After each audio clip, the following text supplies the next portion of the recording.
Et quand la tristesse arrive, je sais tu es là, toujours près de moi. Bon mercredi saint, bienvenue à votre émission La Victoire de l'amour. Je vous rappelle, je vous en parle depuis quelques jours, que nos bureaux pour cette semaine sainte sont ouverts exceptionnellement dès 5h30 ce matin jusqu'à 16h30 pour recueillir vos dons spéciaux en cette semaine sainte.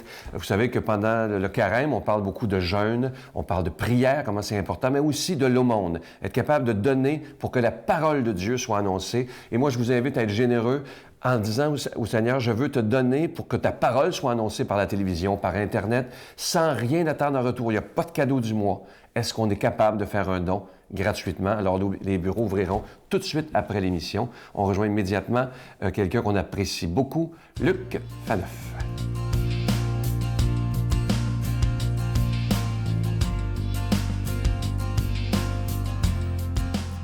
Bonjour, je suis heureux d'être avec vous pour apprendre à marcher avec François, notre pape, sur l'Évangile de la joie, l'Évangile de la lumière. J'ai choisi pour vous aujourd'hui une petite phrase toute courte, n'est-ce pas, qui condense, qui résume en quelque sorte un des messages fondamentaux, parmi les plus importants des messages transmis par Jésus dans son Évangile. Écoutons bien. Le service est le véritable pouvoir. Le pape doit servir chacun, particulièrement les plus pauvres, les plus faibles, les plus petits. Je répète juste la première phrase. Le service est le véritable pouvoir. Le pouvoir. Parlons-en justement du pouvoir. C'est une réalité humaine qui, alimente, j'allais dire, l'actualité. Les gens de pouvoir, pouvoir politique, pouvoir culturel, pouvoir religieux et tout le reste. Le pouvoir, on le sait bien, je dirais que naturellement, beaucoup d'entre nous, j'allais dire même les plus modestes, plus petits pouvoirs, mais le pouvoir, c'est une tentation, une tentation ou un désir qu'on a, c'est humain, c'est en nous. On veut avoir le pouvoir sur les gens, un pouvoir, synonyme un peu, avoir de l'influence sur eux. On recherche donc du pouvoir. Puis le danger, c'est que ce pouvoir-là, justement, peut alimenter en nous notre orgueil, peut alimenter aussi un désir de... Des fois, c'est très subtil, très fin, mais c'est pourtant réel, de dominer les autres. Dominer les autres parce qu'on a du pouvoir et qu'ils sont à notre pouvoir, se servir des autres pour avoir une vie plus agréable, se sentir important et tout le reste. Donc, et ça, il faut en prendre conscience. Chaque travail, ou presque, nous donne un pouvoir sur des gens, sur les choses, ça c'est déjà moins grave, mais sur les gens. Il faut être conscient. Moi, comme professeur, je suis toujours conscient du fait qu'avec le pouvoir vient une responsabilité. Mais plus encore, quand on a compris, grâce au maître spirituel, dont le pape, que le pouvoir, quand on y pense, est surtout un service. Et en cela, on a l'exemple de qui? On a l'exemple de Dieu même. S'il y en a un qui, on le comprend bien dans notre tête, a tous les pouvoirs, c'est bien Dieu, n'est-ce pas? Maître, créateur du ciel et de la terre et tout le reste. Et c'est en son Fils, Jésus. Est-ce que Jésus, comme Fils de Dieu, Fils unique de Dieu, n'avait pas tous les pouvoirs? Or, qu'a fait Dieu avant Jésus, mais même en Jésus? Jésus a mis ce pouvoir-là extraordinaire au service des gens, au service de l'être humain, au service de l'amour. Donc oui, dans la vie humaine, il est normal d'avoir parfois un grand pouvoir sur les autres, mais n'oublions jamais que le pouvoir qui nous est donné est le pouvoir de servir les autres, de faire le bien et répandre l'amour autour de nous. Notre Père qui es aux cieux, que ton nom soit sanctifié, que ton règne vienne, que ta volonté soit faite sur la terre comme au ciel. Donne-nous aujourd'hui notre pain de ce jour. Pardonne-nous nos offenses comme nous pardonnons à ceux qui nous ont offensés. Ne nous laisse pas entrer en tentation, mais délivre-nous du mal, car c'est à toi qu'appartient le règne, la puissance et la gloire pour les siècles des siècles. Amen. En cette période du carême, on sait que c'est la semaine sainte qui commence demain. Je me permets de solliciter votre aide pour le ministère de la Victoire de l'amour. Et ce matin, j'aimerais m'adresser, parce que vous savez, vous êtes des milliers, le dimanche, c'est incroyable, des milliers de personnes qui écoutent, le matin aussi. J'aimerais m'adresser à tous ceux qui écoutent et qui n'ont jamais donné, en vous disant, est-ce que vous pourriez faire un geste, parce que vous écoutez l'émission tous les jours, ça vous fait beaucoup de bien, même si c'est très petit, c'est pas important. Mais si des milliers de personnes font un geste, et dites-vous qu'il n'y a jamais de petits dons.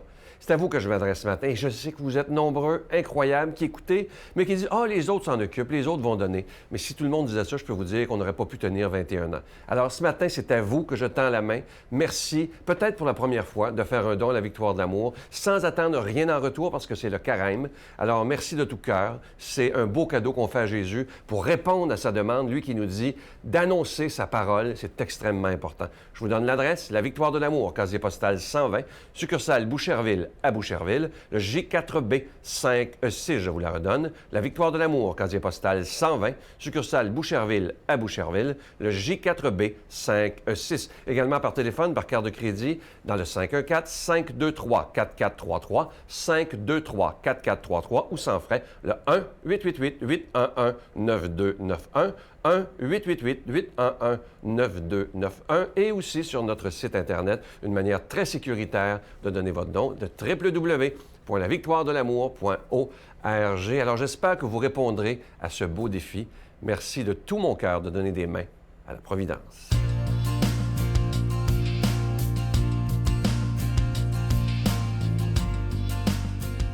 Mon Dieu, donnez-moi la sérénité d'accepter les choses que je ne peux changer, le courage de changer les choses que je peux et la sagesse d'en connaître la différence. Amen. Aujourd'hui, la parole de Dieu sera proclamée par quelqu'un qu'on apprécie beaucoup. Et vous savez que dernièrement, le pape François a demandé à l'Église que les femmes soient plus présentes. Et on a quelqu'un dans l'équipe qui est absolument extraordinaire. Vous l'avez vu il y a quelques semaines faire son témoignage, mais aussi pour une première à l'émission. Elle avait fait l'homélie. Et vous avez été tellement nombreux à nous écrire en disant il faut qu'elle revienne. Alors maintenant, elle fera des homélies régulièrement. L'unique Brigitte Bédard.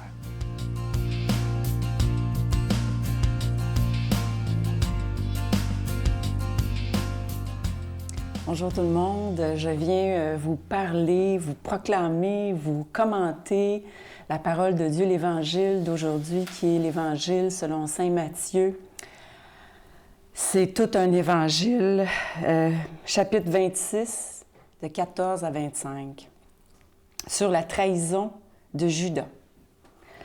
Alors, je commence. Alors, l'un des 12, nommé Judas Iscariote, se rendit chez les grands prêtres et leur dit « Que voulez-vous me donner si je vous le livre? » Ils lui remirent 30 pièces d'argent. Et depuis, Judas cherchait une occasion favorable pour le livrer.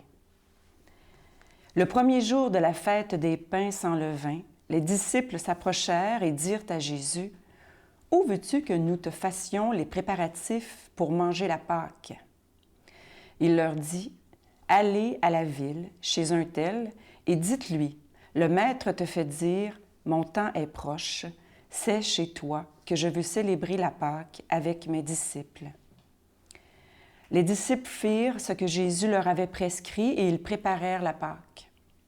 Le soir venu, Jésus se trouvait à table avec les 12. Pendant le repas, il déclara, « Amen, je vous le dis, l'un de vous va me livrer. » Profondément attristés, ils se mirent à lui demander, chacun à son tour, « Serait-ce moi, Seigneur? » Prenant la parole, il dit, « Celui qui s'est servi au plat en même temps que moi, celui-là va me livrer.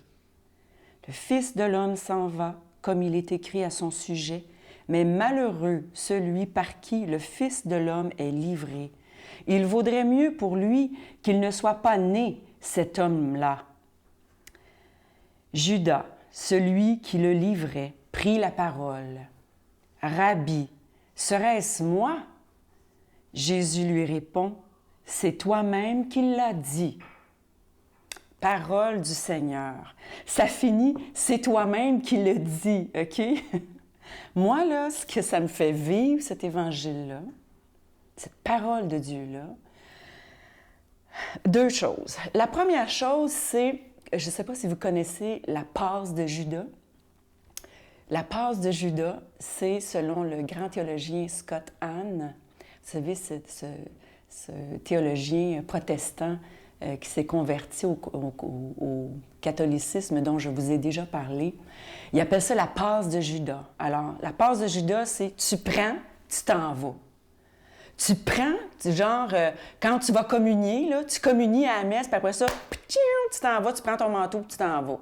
Tu restes pas pour savourer ou prier ou rendre grâce, puis finir la messe avec tout le monde. Toi, tu pognes ton affaire, puis tu t'en vas.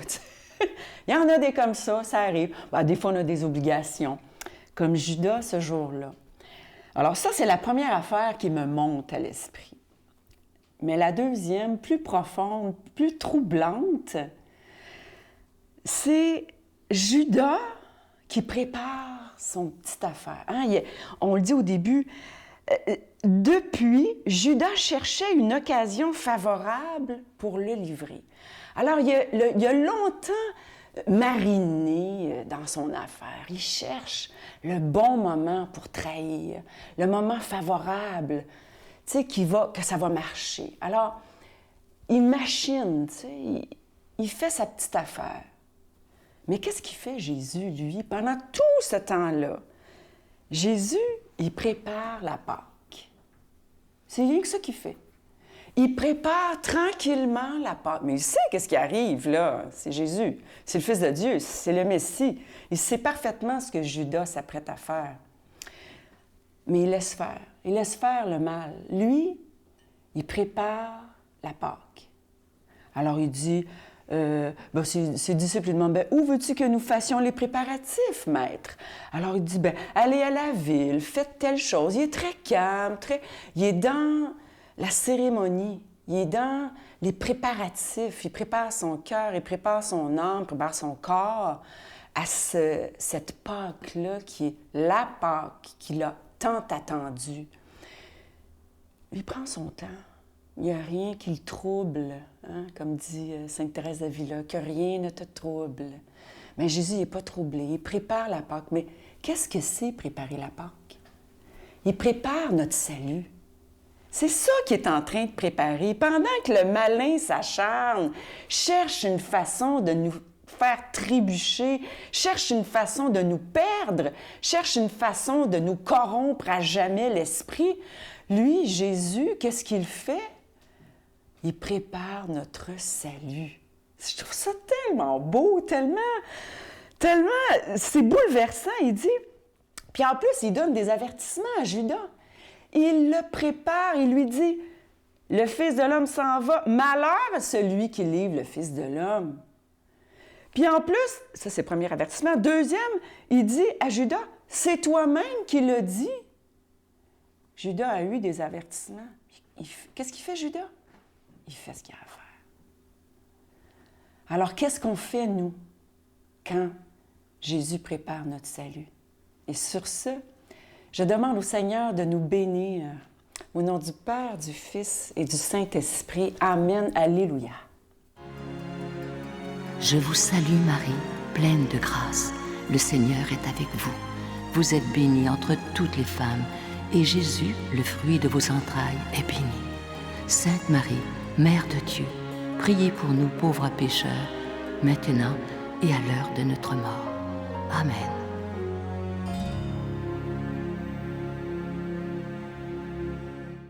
Il me reste que le temps de vous remercier de tout mon cœur au nom de toute l'équipe de la Victoire d'Amour, mais aussi au nom de Dieu, de votre grande générosité en cette semaine sainte. Nos bureaux ouvrent dans quelques secondes. Dès que je vous dis bye-bye, les bureaux sont ouverts. Merci d'être là. À demain. Bye.